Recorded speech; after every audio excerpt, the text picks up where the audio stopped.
The Society for Culture and Environment extends a warm welcome. Today's session is titled The Climate Crisis from the Bhopal Literature and Art Festival, January 2020. We have with us Ms. Mridula Ramesh, author of critically acclaimed The Climate Solution, India's Climate Change Crisis and What We Can Do About It. She is the founder of the Sundaram Climate Institute, which focuses on waste and water solutions and education. She will be in conversation with Mr. Deepak Tiwari, a journalist and an author. He was Vice Chancellor of Makhanlal Chaturvedi, National University of Journalism, Bhopal. And Mr. Mahesh Rangarajan, a researcher, author and historian with a special interest in environmental history. He is a professor of environmental studies and history at Ashoka University. So first of all, Mridula, welcome to Bhopal, welcome to Madhya Pradesh, the land of tigers, the land of Bharat Bhavan, the land of so many diversities. When we were with Chhattisgarh earlier, before 2000, it really used to be a huge state. Still we are huge. And the book of yours on climate solution, when I was told that I have to be in discussion with you. So I read it and I realized that every person who wants to understand this issue of climate, not those who read a lot, not those who are privy to reading English language and having good publications, but ordinary people, they should definitely read this book because you have explained this climate crisis in a very simple language. You have suggested the problem and then the solution as well. But still I feel that you try to answer many questions, but some questions they are missing. Maybe in your second book, you said which you are writing on water, we'll be getting those answers. So my first question, because basically me being a journalist, and so we have this, the very first question, why this book?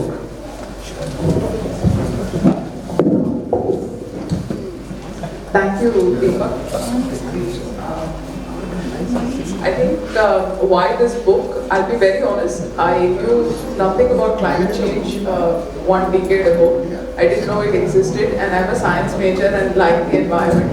That tells you the state of knowledge of this topic amongst the general public.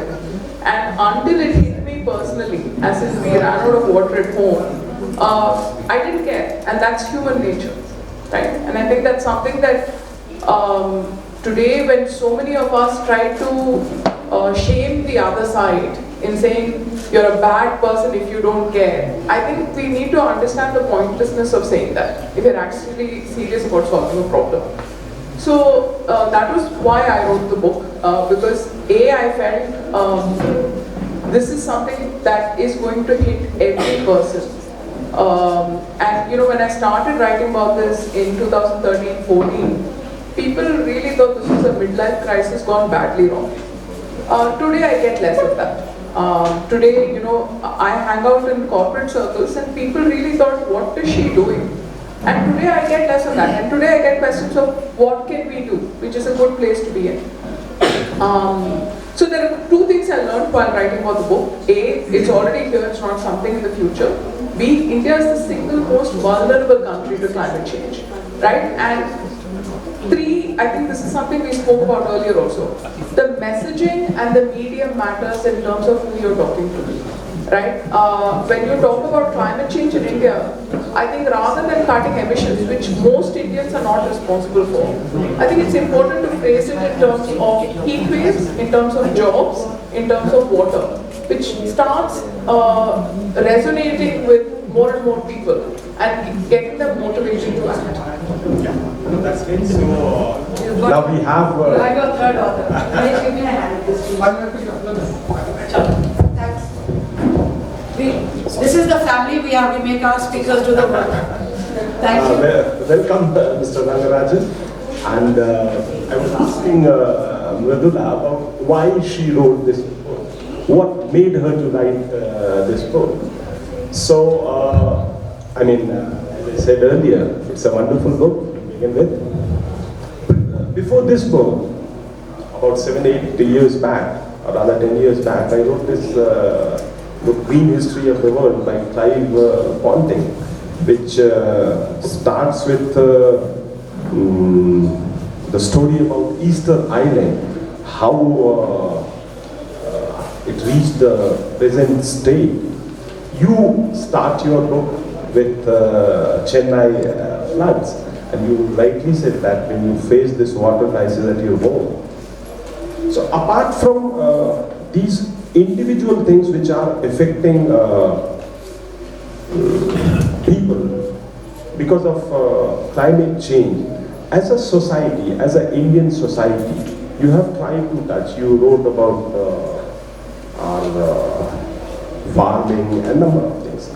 Traditionally, because we are in Madhya Pradesh, in Baigas, there they have this concept of Bevar Swaraj. Bevar Swaraj is promoting the indigenous seeds. And Verrier Elwin, he wrote a lot about that. So what is your thought process when it comes to our Indian traditions, Indian things, and climate change? Okay. So again, I'll go to the two groups, right? Rajendra Singh, who spoke, I think, day before yesterday, is a good friend, right? So I would say he is a wonderful proponent of the indigenous solutions of Johards, etc. The problem is everything works in an equilibrium, right? And the Indian solutions work beautifully when the equilibrium supported it. Today, I think we have certain scale issues where trying to apply indigenous solutions, and I think, when you step back and ask why are people using indigenous solutions, it's because they have a reasonably good understanding of the constraints and how their environment works. So they come up with a solution that works at that time. Today we've moved beyond that, right? So if we try to apply indigenous solutions without understanding the environment, you may not get the effect that you require, like indigenous seeds. And I'll actually take that head on, because I've said genetic engineering is not necessarily a bad thing, right? And this comes from a background of working in genetics, where it's not, when you start working with, you get familiar with something, it doesn't seem quite so evil. I think what is very important is field trials and the incentive of the people doing the field trials. Monsanto, which is the poster boy of GMOs and painted as a bad organization, is governed by quarterly numbers and quarterly profits. So they may not have the incentive to run the long field trials which are required. But when I spoke to scientists in CREDA and ICAT, they said, look, politicians don't even want to give us funding to look at building in traits like drought resistance, heat resistance, because what we are going to face and what our crops, the onion crisis is a great story and point. You start facing late onset rainfall, so your seeds have to germinate in conditions which are unfriendly, like they're very hot and you're not getting enough water. And then by the time they're coming up to harvest, you're facing too much water, right? So you have to breed flood resistance. And this is happening too quickly for the plants to adapt naturally. So the plants do need help. The question is how and who? And those are billion-dollar questions. But I think we as members of a society that go into shaping these decisions should, rather than saying no GMO, it's a question of how do we help plants build resistance in a timeline which takes into account all factors. Yeah, it's an excellent question. I think one of the reasons there was a lot of fascination with the indigenous route was a deep critique of the modern route.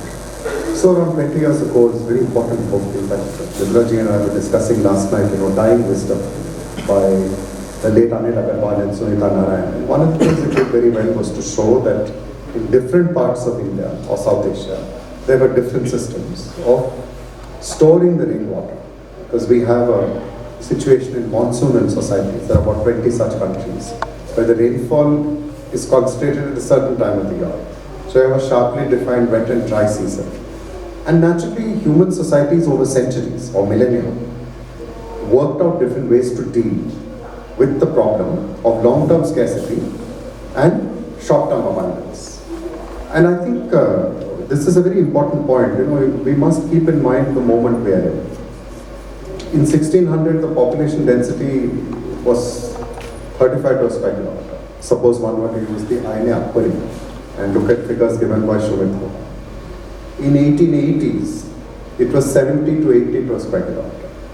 Today, it's a density of 400 to 500 to a square kilometer. So we're looking at a very different kind of relationship in terms of the human-land ratio.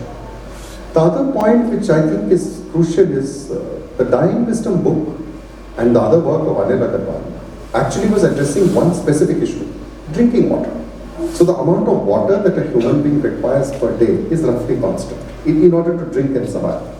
But when you are looking at a society that is industrializing, or societies that are practicing agriculture with a single crop, so you were referring to the baigas, right? With the baigas, the Bevar system had a single crop which depended on the monsoon.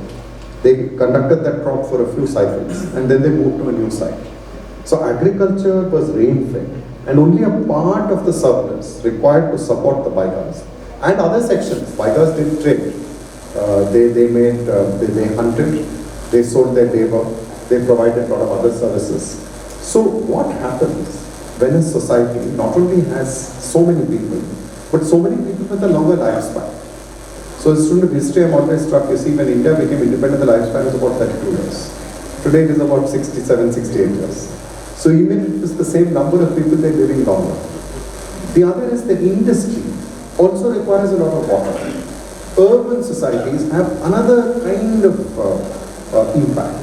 One of the very striking features, of course, is that we have to look at our time, keeping in mind insights of the past.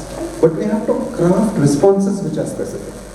And just as the belief that latest modern technology can solve all your problems may be flawed, the belief that what looks indigenous can solve also may. So one needs to have a very thoughtful sort of response. I was very struck on this point on GMOs. See, I always like asking my students, what is the major cereal crop in India? Students are very bright now. They'll tell you it's rice. Very bright student in first year will even remember from geography in school what the production of rice was. Then you ask them the second question, have you seen rice which is being grown? They'll say yes. The stalks are in water. Then you ask them, why is it grown in water? It will be a long silence. And one of the reasons it's grown in water is to cut off the sunlight for the weeds. Now, one of the reasons China went for GMOs is to reduce the amount of water used for the rice. Of course, it's an issue. And it is an issue of farmers' control of knowledge. It's an issue of what its biological, ecological effects may be. But I'm very struck. You see, I'm from South India, but I grew up in the North. And one of the things I love about eating in friends' houses is that I get food cooked in mustard oil, sarson ka tel. But the sarson ka tel is not used, let us say, in my house. We use til ka tel, gingery oil. Now, sarson or mustard is grown only in India, Pakistan, and Bangladesh.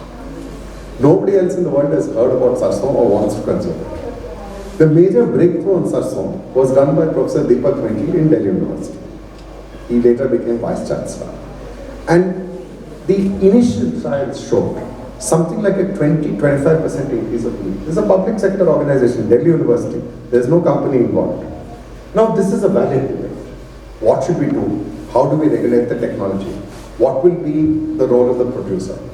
But the unfortunate fact is, the result of the petitioning was that research has been banned for 50 years.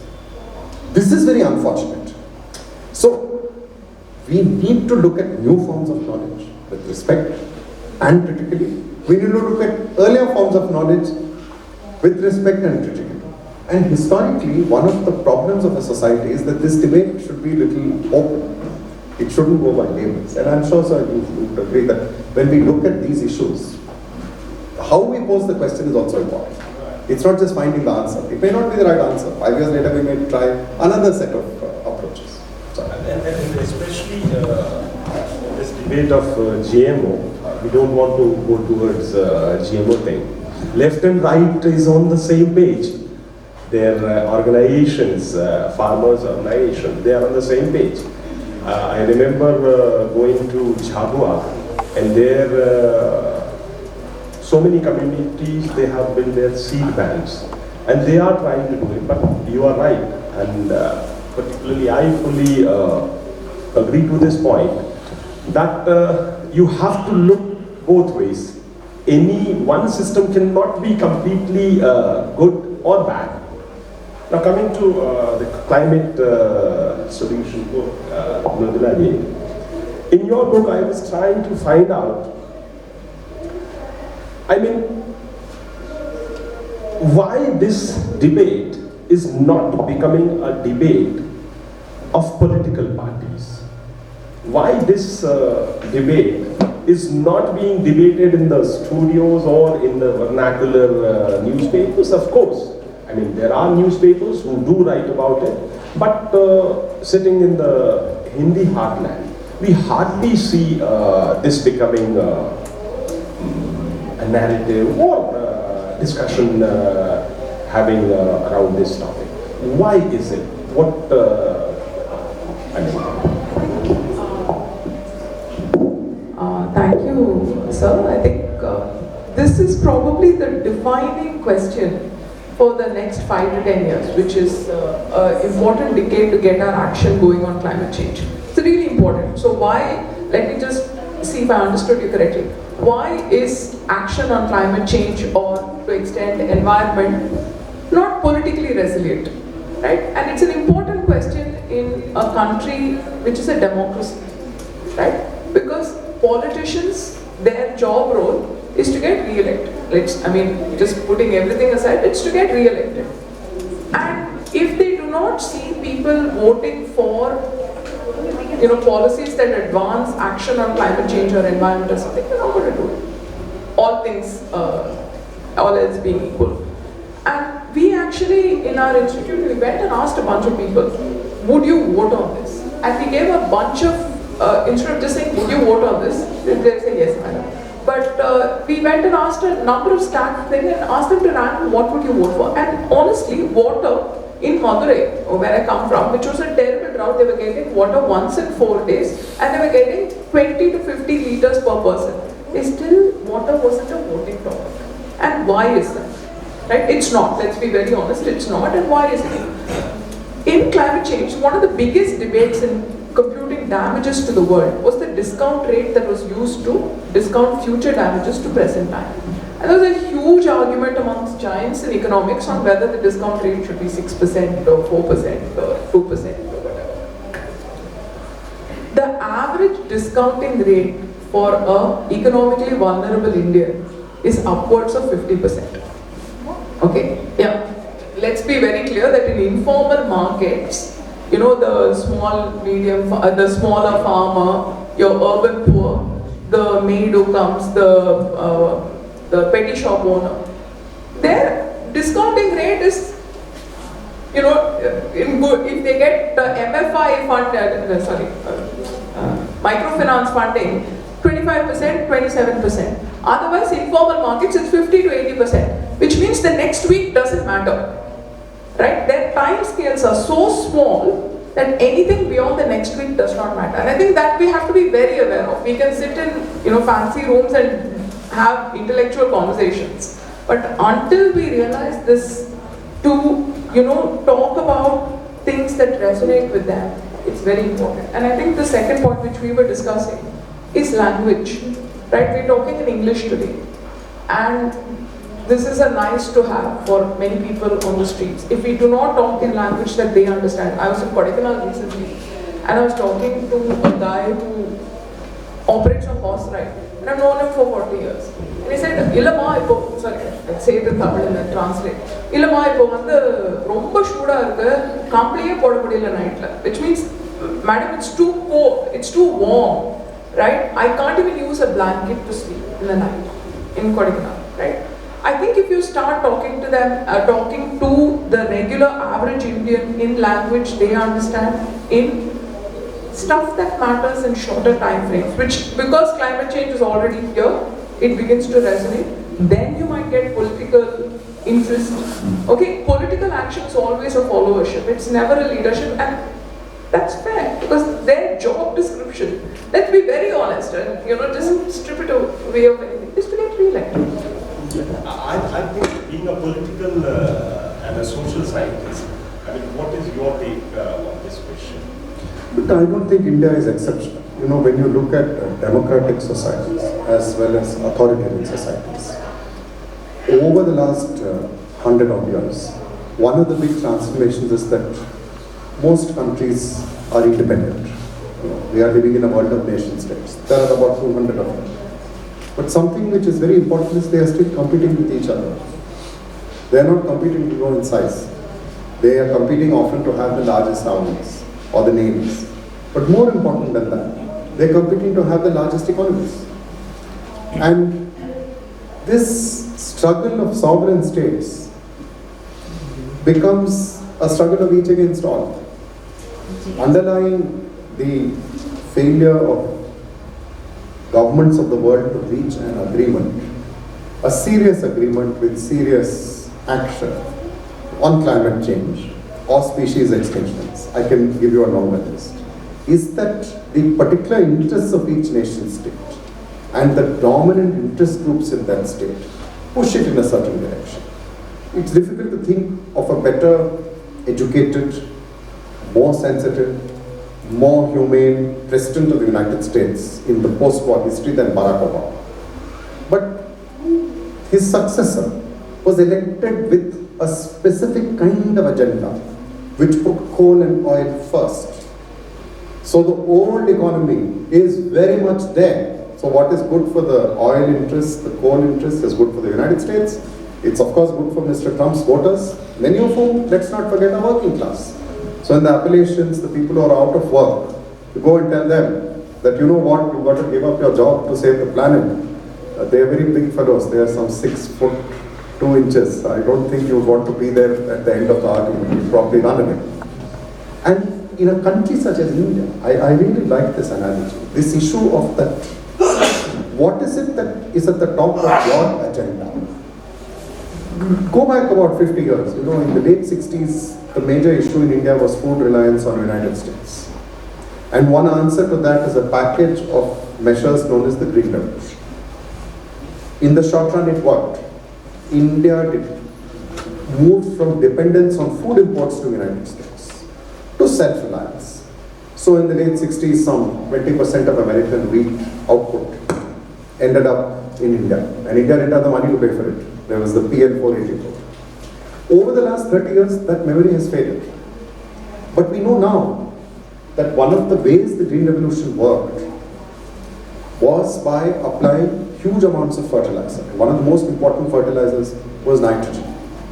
And Vaclav Smil argues that the synthesis of ammonia was probably one of the great breakthroughs in human history. The Haber-Bosch process. That urea and other forms of nitrate drove up the yields. But look at one of the results. Across the world there are dying water bodies, both in the lakes and in the rivers and in the seas. Because all the nitrogen is not absorbed by the plant. Everything goes somewhere. There is no such thing as waste, as Barry Common said. But the Indian-Pakistani Green Revolution has a second dimension. It's powered by groundwater. 60-70% of the irrigation in India doesn't come from surface but from groundwater. As we all know, the groundwater is being pumped up far faster than it is being recharged. So there is a larger question. Is there a situation where a society, to survive for the present, is destroying its future? This is understandable if it's someone servicing a rate of 60%, 80%, and it goes up. It goes up. Suppose you default 1 week, 1 month, it goes up even further. That's how the debt crisis is. So this is a very serious question. How do you get enlightened leaderships who look at the future at the present? And one answer, of course, is that even in the late 60s and 70s, when environmental issues moved towards the center stage, it didn't only happen because of the leaders and leaders. It happened because these issues were posed. Which is why, whether it is Greta Thunberg or people opposing the large dam in Subansari, or along the coast, people saying, why are you putting docks and harbors where there are very important marine systems? Each of these is posing a question for all of us. And there may not be one answer. But definitely, we can't go on with the old way. So I don't have an answer. I'll take refuge behind quotation of Einstein. He said we cannot solve the new problems with the old way of thinking. The old way of thinking which brought us to this, which created the problem in the first place. So I acknowledge your question, and I think one answer is we have to evolve a way to address these day-to-day issues which people struggle with. Water, jobs, a better living, but do so in a manner that draws on the best practices to minimize environmental costs and not impose these costs on the least privileged. I'm very struck, Chitrangada Singh, very good journalist, Chaudhary. She has been writing extensively. She now writes on the web. The new REDD programs, they are actually enclosing common land, village gochas and planting trees. But this is certainly not the way to deal with global warming. Of course, we need reforestation. But can we do reforestation which taps into people's own energy and gives them a sense of rights? So there is enormous potential. And it's understandable, just like corporate balance sheets dictate, whether Mr. Mistry or Tata should get Tatas. Similarly, the people's balance sheet governs who will govern you for 5 years. But we have to look ahead. And I'm extremely hopeful, in a country where most of the population is under 35, and they are energized by a set of issues. This is also one of the issues which can and will energize them. Deepak, this is something that's very important. See, one thing in climate action, especially climate adaptive action, there's a wonderful equilibrium that puts everything in a thing. If you ask someone in Karnataka to care about what's happening in Assam, not going to happen. But if you ask someone in Chokikoda, my own neighborhood, to care about what's happening within our own street, it'll happen. And the greatest hope that I have in climate adaptive action is it's hyper local in nature, right? If you want to start doing adaptive action in terms of water waste, it happens at the neighborhood, the house, the apartment complex, the ward, the city. And at that point, you can get the politician, the local politician to care. The primacy shifts, right? It's not great scopes in the national policy or anything. It becomes the neighborhood policy, the city policy, watershed policy. At that level, you start getting both action and political incentives aligned. So I think if we can change the geographic scope, there is hope in that. You wonderfully addressed this issue by giving up what actions we can take. There's small suggestion like painting your roof with white color. So, this is good. What Maheshji was speaking, don't you think that it is here where the role of media should be increased? Media should play a bigger role. That is one thing. Secondly, this issue of climate change, as we were speaking, it has been reduced to the issue of pollution.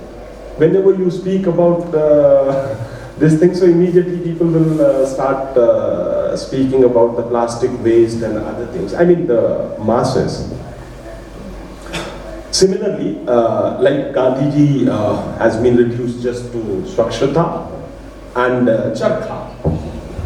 Gandhiji is a huge thing. On this, what you were saying when we were discussing about this, because your next book is on water probably. How do you, what is your take on this? Then later. The role of media, you said. Yeah. Trivializing this thing.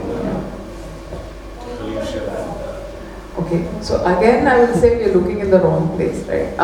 It's not, a journalist again will write what he hopes or she hopes will get read, right? So let's put the cart and the horse properly. I think today one thing that a mentor of mine said is nobody reads books, maybe people watch videos.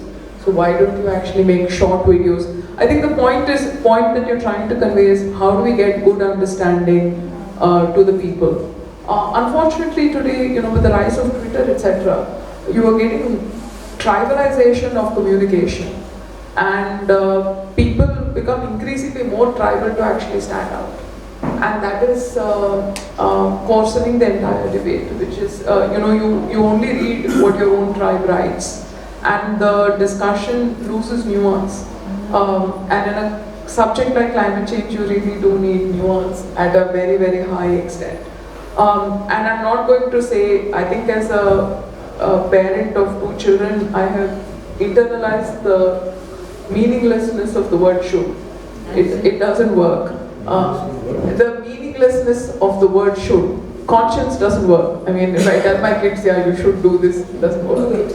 I think it now behoves people who write to write in many audiences, not in this kind of an audience which actually is willing to give space for climate change, but in the corporate audience where they really don't care. I don't use the word climate change at all. I talk about reducing costs and increasing revenue and appealing to your core millennial customer, right? I mean, you should communicate in the language of the user and use your skills to craft the message in the language that appeals. I hope that answered your question. No, I think so. We are living at a very particular moment when the challenge of justice is acquiring a new kind of dimension. We lived through a world where justice was about justice between nations, or we came up with the concept of justice for underprivileged sections or classes. Then we came up with the ideas of justice which transcends race or caste or gender. What do you do with justice if it transcends species? What do you do with justice if it transcends generations? It's a very large question. And of course you begin with where you are. The media across the world is in a state of crisis. There is the crisis of a transition from print to the internet. There is the transition from the old way of funding the media to new ways of funding the media. There's the crisis of transition to different kinds of attention spans. The person who will sit 1 hour, 2 hours motionless in front of Netflix will not spend 30 minutes reading a book.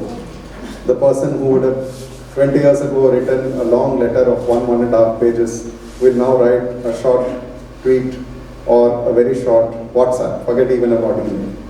But the reality is that one of the advantages in a country such as India is that the nature of the environmental dilemma hits you every day, but it hits you in different ways. For one person, it is that they have to put the borewell deeper to get water. For the other is that water drying up means they may have to give up growing that crop and shift to another crop. For one person, it is that the danger of floods is such that they have to shift their home and farm. For the other, it is that a new opportunity is opened up because there's a factory coming up. So these are very complex choices. What the media can do and has done in the past is to inform us about these choices. One of the people joining my university this month is a very unusual person called Mukul Sharma. For many years he worked for Navbharat Times. He was my senior in college. He started working on Navbharat Times in the 80s. Very different world. And 20 years ago he moved to this aid agencies and then he became an academic. And one of the things I'm struck by is, he did a book called Landscapes and Lives, which was based on Navbharat Times reports. So ये चंबल की घाटियाँ का वहाँ जो the problem of soil erosion, he wrote a very nice essay which is in this book. And I was asking him, how is it you managed to write essay of 5,000 words? He said he didn't. He went back to Chambal Ghati 7, 8, 10 years in a row. The newspaper paid him. He went and stayed there 3-4 days. He moved around, talked to people, assessed it. So earlier the media was willing to look at these kind of in-depth stories. It helped. The Rio conference had happened. Now that same media is not doing it. But I don't think it's an entirely bleak picture. So if you look, for instance, at Scroll or Wire, just to give 2 instances, this kind of person is writing opinion pieces there. Is it a substitute? Absolutely not. So I think there are new challenges, but there are also new voices. So I'm very struck, the struggle against the Subansiri dams in Arunachal very large dams. They'll inundate a very large area of forest. They'll also wreak havoc on the livelihood systems of the Brahmaputra in Assam. For 8 years, government could bring the turbines in. They came all the way up the Brahmaputra and went back. Now they managed to break the back of that movement. Painted them as anti-development. Nowadays it's a fashion to call everybody anti-national. If you disagree with the government, there is a question, do you love your country or your government? I think you should love your country. You should not hate your government, but you are allowed to differ with your government. You are certainly allowed to differ with your government on whether or not a dam should be built. Whether it should be built in that place, in that way, at that time. If we can't debate that, then we can't get this development question back. And there I think there is an issue with the media. And honestly, media today is powerfully driven by advertisers. In a time of industrial slowdown, the biggest advertiser, surprise, surprise, is government. And it does make a huge difference to the people who run media. Eventually, media is a business. So, my feeling is these voices will come. The same people who are not able to write in the newspaper will use WhatsApp. They can't use WhatsApp, they'll use email. They can't use email, they'll use a mobile phone. They will find a way. After all, if these issues directly impinge on people's lives, they will respond. I am very struck. One of the places we hear a lot about is Bangalore. And my colleague, we are working on a book now which just started, Harini Nagendra, over the last 10 years as a scientist, has done a lot of work in and around Bangalore with a lot of citizens groups who are trying to revive the lakes. And it's a very critical issue for Bangalore. It's a question of life and death. The water now is piped in from the Kaveri. Some hundreds of lakes were there even 50 years ago. They've been destroyed. They've been built over. How do we revive them? So, society has to find a way, and this issue of the media is a very, very good issue. Why is the media and politics or public life not taking up these issues? Is the pursuit of the trivial an attempt not to address that which is essential? How do we make the essential central? And I'm struck, I'm really struck by the way in which so many creative forms have come up in which people are taking these issues up. So in a way, you rightly said that technology ultimately is giving so many platforms.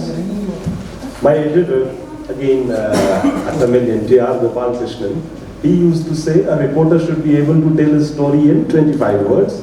If he cannot, it means he needs to do more research. This he used to say 20 years back when Twitter hasn't arrived. Of course, the issue of long form and short form and all these things, they are there. But the way technology has impacted media, technology is one reason for this climate change also, and it will give solutions also, as your Mridula, your book says. How do you see technology as a solution for climate change? You have given a number of solutions. I think some 5-6 pages you have dedicated for solution. Technology is a tool, right? The situation in which you use the tool and who uses the tool is more important than the tool itself. I'll give you a positive and a negative on how technology can be used well and badly. I started badly first. One of the things that's gaining some currency as a cure for climate change is something called geoengineering. Before I prattle on, just a show of hands, how many people have actually heard of geoengineering or know what it means? Heard of it, don't know what it means. Okay, so very few, so I'll take 2 minutes to just explain what it is. Geoengineering is altering the climate globally through intervention. Example of it which is gaining some momentum is reflecting the rays of the sun by putting small particles up in the stratosphere, right? In my opinion, I think that's one of the sillier things we can do, right? Any trial, and there are some trials out in the market today, do not talk about it in the global context. The second is when you reflect sunlight, what happens? You kill plants, right? And the closest example I could find is a volcanic eruption, like a giant volcanic eruption shoves up a lot of particles up into the stratosphere and brings down temperatures very drastically. I think the Tambora explosion in 1815 brought down temperature. It was called the year without summer. But a year without summer means agricultural failures, right? And recently I was in a water conference in Bangalore where they say, aerosols, which is basically the small particles, when you push them up, it influences the hydrological cycle and lowers rainfall, right? So we are building around it. The analogy I get is you get like a monkey putting its hand into the electrical plug and saying what you're doing. That is technology gone badly wrong. Where is technology gone wonderfully well? I think in my house when we ran out of water, we had no idea how we were using our water, right? So today we have 15 water meters in our house. Somebody asked me, how big is your house? We have water meters on every tap, right? And not every tap, like the major taps. So we have a very granular understanding of what, how, who, where we use water, right? Which has allowed us to cut our water, right? Today we have a biogas plant at home, which has allowed us to go zero waste, right? I've invested in a company that works with several municipalities in Madhya Pradesh, Go for one, which takes your municipal wet waste and converts it into pressurized biogas. That's technology gone wonderfully right. Technology at the end of the day is a tool. The person who uses the tool and the context in which the tool is used is more important. It's not a bad or good. Yeah, that's wonderful, and I think we have come to the end of this discussion, and you are right that technology is a tool. Ultimately, it is we who matters. And thank you, Mahesh. Thank you, Mridula ji, for being us. Because after all, the book, the thoughts which you share, ultimately they will be helpful for the people who are managing those technologies. Thank you. Thank you for watching the session from BLF 2020. Kindly subscribe to our channel for more such videos.